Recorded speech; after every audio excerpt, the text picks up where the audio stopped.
Stories help us to understand the world around us. They allow us to laugh, they allow us to cry, they give us the ability to feel and provide us with an outlet to heal. Join me as I get to know some of the amazing people behind the stories that we read in order to truly discover the story that has been hidden within each of us. My name is Bree Smith, and this is the AuthorPush Talkshow.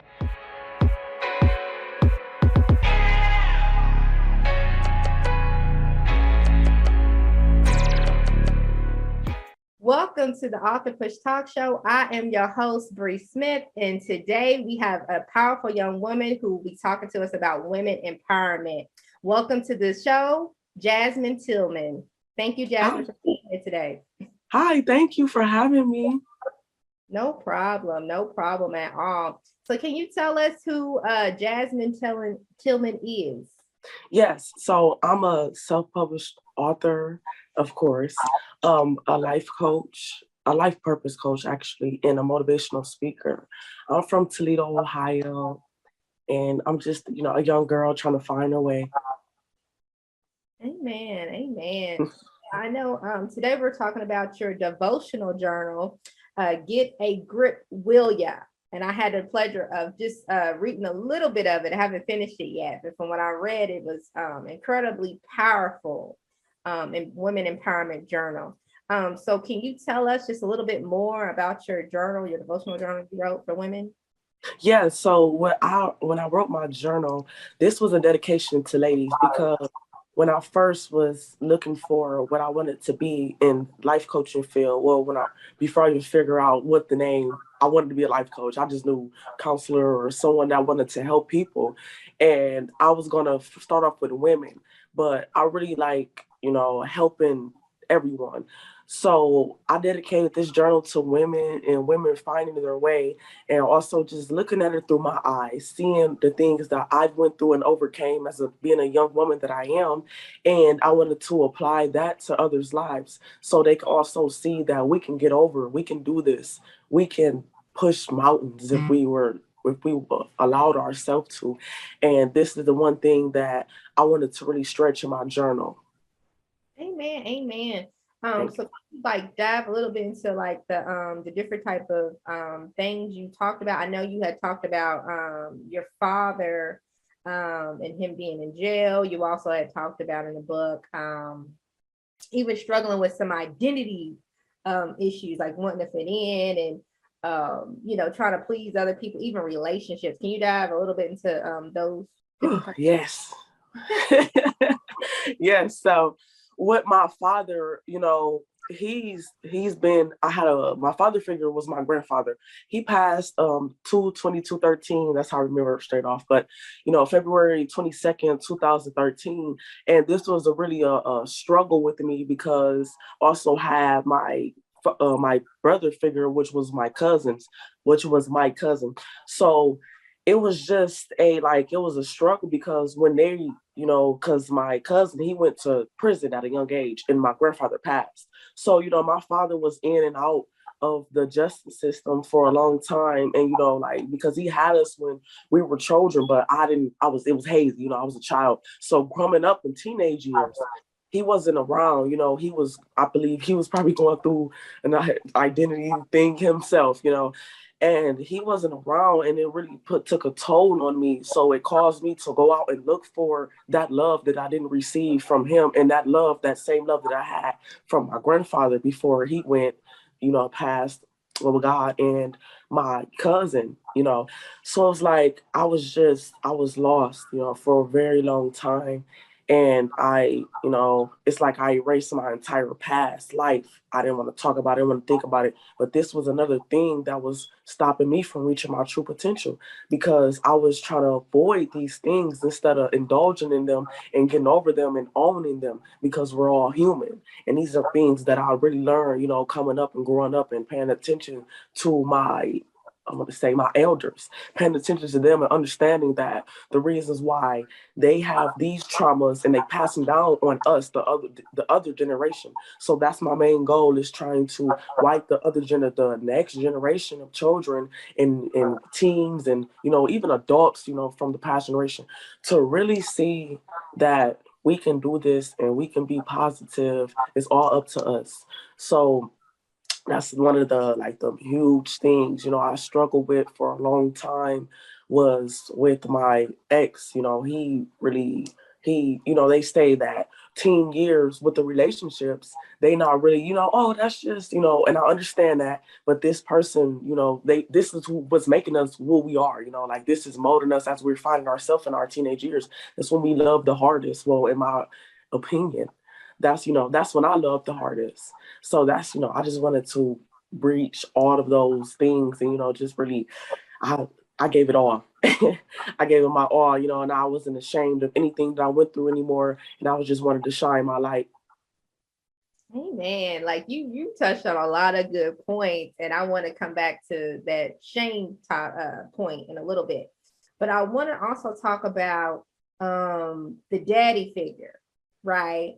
Mm-hmm. I know a lot of times, especially as Black women, right? Mm-hmm. One of two things. I mean, you are blessed if you have a father and he's a great father that's in the home. Yes. But then there's also too, like if you grew up in like impoverished situations, we call it the Mm-hmm. hood, what I mean? Yeah. Yeah. Either your father could have been, in and out of jail, or your father Mm-hmm. could have been, running the streets, or your father could have been, abusive. And for me, I know growing up, my father, even though he was present, but he was abusive. You know what I mean? Because he suffered from alcoholism and things like Mm-hmm. that. And so I know that really played a lot into my identity, because I remember it was like one time my dad had really literally told me he had wished he flushed me down the toilet. And that kind of stuck with me as a child. You know what I mean? Because I'm like, wow, if your own father don't love you, who else is going to love you? And so I'm sitting there trying to run out and find love everywhere, from friends, from relationships, didn't even care with who, right? I didn't care. Exactly. I wanted to be loved, right? I wanted to Right. be so much. And so I commend you for even talking about that, because I think a lot of times we want our fathers, right? Yes, exactly. A relationship with our fathers, or even have a father figure that's in our life that's, Right. that can really speak to us, you know what I mean, and help mold us. But Exactly. you know what I mean? Yes. It goes for Black males as well, but I just know as females, like that's the first man that you love. And so if you see that, whatever you see, that's the type of man that you're eventually, you're going to get with the first guy. You know what I mean? Exactly. I've been in relationships with people and they were abusive. You know what I mean? But Mm-hmm. that's what I saw. You know what I mean? It doesn't necessarily mean that's what I needed. You know what Right. I mean? I wanted. Exactly. Just, you know what I mean? That's what you saw. So yeah, that was so powerful. But I also want to talk about the shame piece, because growing up, people do feel shame. You know what I mean? Especially growing up, you be like, man, because I'm not gonna lie, I was ashamed a lot of my past. You know what I mean? Mm-hmm. Yeah. It, but now I'm like, you know what? Like you said, I'm all about helping the next generation not to have to make those same mistakes. You know what I mean? And so I Mm-hmm. commend you on that as Thank well. Um, what advice can you give, even like women and young women who are going through, what we just talked about, like either you. Yeah. relationship issues with their fathers, or even they're in bad relationships currently. You know what I mean? Because they feel like, hey, this is it. I want love so bad. You know what I mean? Mm-hmm. Never experienced it. Like, what advice would you give them? Yeah. So I want to say I'm huge on that because it was for 6, 7 years I was in a relationship and it was toxic because we both didn't know who we were and we were both finding ourselves. But it was just with me, I can, like, I have the ability to give myself off even when I'm struggling within. Some people just shut down or cut you off, and I had that. So it was just like, this guy knew that I was always going to be there. So it's like you have to be for yourself. You cannot allow people to to degrade you from any aspect of your life. You have to really see who you are. You have to look within and get that inner child and mold and mend that inner child trauma that you're facing. but you cannot do any of that without first admitting to it, taking ownership for your responsibility, and then we can talk, But it's just you have to love yourself first, and people don't know how to do that. So you have to figure out the how, and when you do that by figuring out your why, your purpose. What is the things that you go to sleep thinking about and you cannot just live without? This is one of the main things that I ask, what is that one thing that you feel like you cannot leave this earth without completing? And this is really a gateway to figuring out who you are, because and so I love that we're speaking about relationships. This has got me because my ex is just like my father, and he was in and out of the system. And I don't know if it made me hold on tighter, because my cousin, when I was telling you about my cousin, gave me that love when he went, to jail at a young age, and it just made me stronger. Yeah. Oh wow. Yeah, that is powerful, like I said. And I love when you talking about loving yourself, because that's what it is, And in the scriptures it talks about you love thy God with all your heart and soul, and love thy neighbor as thyself, but you can't love thy neighbor until you learn to love yourself, right? And we know that God is love, but it's that process of learning to love truly. What does loving yourself look like? Is it doing self-care? Is it getting therapy? You know what I mean? Is it your health, focusing on your health? Like what does it look like to you, right? Because it can come Exactly. in forms, you know. Um, and I think it's okay too as people, because I think sometimes we think like God created us all to be people of connection. And so Mm-hmm.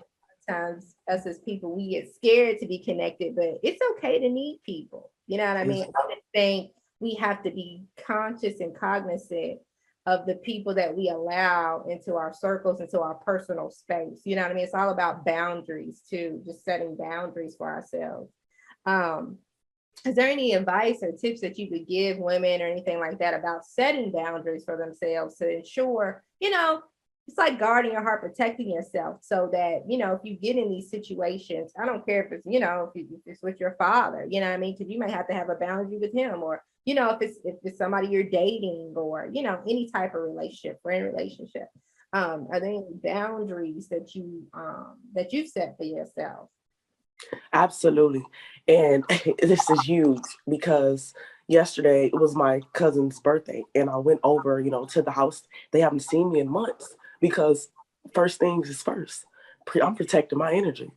I was not the person that wanted to, kick it anymore, and, and, just get loose and things like that. I was ready, it was time to start getting on my business, and really, like I said, finding who I am, mending that inner child. So the thing that I did was I cut the people off that I found that didn't need to get any more of my energy. And people say, "Oh, you want to be all alone, you isolate yourself." No, right now I'm discovering myself and who I am, and who I want to be, who I need to be, and who I can help others continue to thrive in their true potential and succeed in their goals. And after that, once that I get in that room with surrounded by a bunch of like-minded individuals, I'm going to be holy. I'm not going to feel less confident in myself. And I want to know, what did you do to get here? How can I get this successful? And we could uplift each other. Yes, I love that. I love that. You just said a whole word.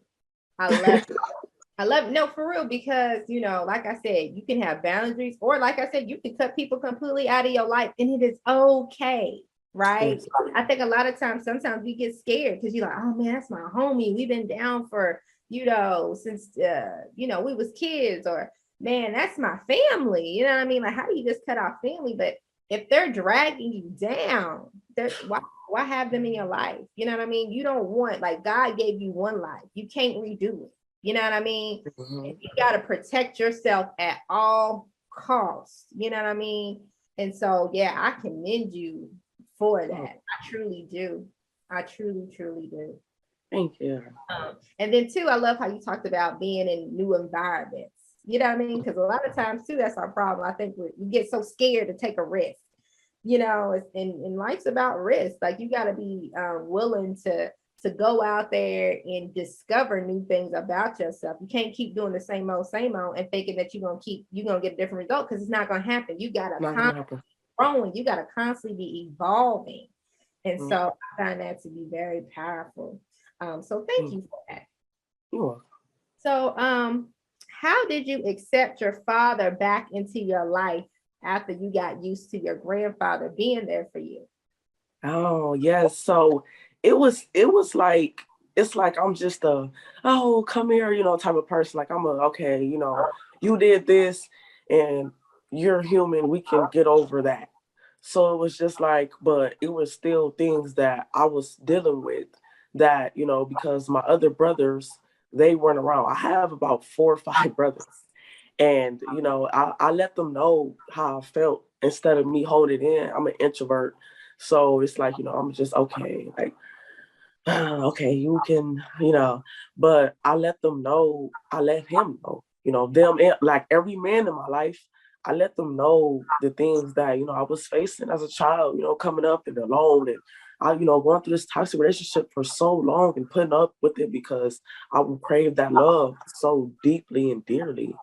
And, once we really got in tune with each other, and because he's always been I'm going to say listener. He's a great listener. My father is a great listener. He's always happy for me. If I get news right now, he's gonna be the first person I call and tell. So it's like, we just kind of, I don't know if more Black families or do it, but we don't really talk about our problems. We just like, oh, hand me the remote or something, like after an argument or something, like, and it's like, okay, I know she's not mad at me or she's talking to me. So yeah, it's kind of like that. Hey man, I love that. And that's and I love that because that's what I wish me and my father had. I mean, me and my father have a better relationship now. Of course, we're in place because we have to both protect ourselves. But I love that you're able to still be able to talk to him and converse even after all these years. You know what I mean? Like that's true forgiveness. You know what I mean? To truly be able to do that and not hold all that in and be like, you know what you did to me when I was a kid, you wasn't even there. You know what I mean? Like you just like, hey, the past is the past and I'm gonna move forward my life. So I commend you for that. Thank you. Yeah. No problem. Yeah. No problem. So how long have you been writing? Is this something that you started or have you did this since you were a kid? Since a child, I've been writing. I love writing. And since my mother always tells me a little story about when I was a kid and I was in school, I don't want to say it wrong, but I think about kindergarten or one of those grades, one of those young grades. And the teacher told us to write a sentence, I wrote a paragraph. And I kind of remember that. And she was amazed because I can barely spell. I mean, that's powerful though. I feel like a lot of us, when it comes to our passions, like if we really look back in our childhood, we can kind of see where the Lord was leading us all along. You know what I mean? Yes. Because I was a big writer. I love to write, and I felt like that was the best way to express myself, especially as a kid. I didn't know how to else. I couldn't. I felt like I didn't have a voice, and so writing just really became my outlet. Yes. I commend you for that. I truly do. Thank you. So is there anybody you want to shout out or any contributors you want to shout out from writing your book? Sure, yes. Oh, yes. I want to shout out C. Renee. She really led me and guided me through everything. She has her coaching business. Also want to shout out my editor. She is so amazing. Zambia Geiger. She is so great. And, and I want to shout out my fans and my community for supporting me like no other. And I love it.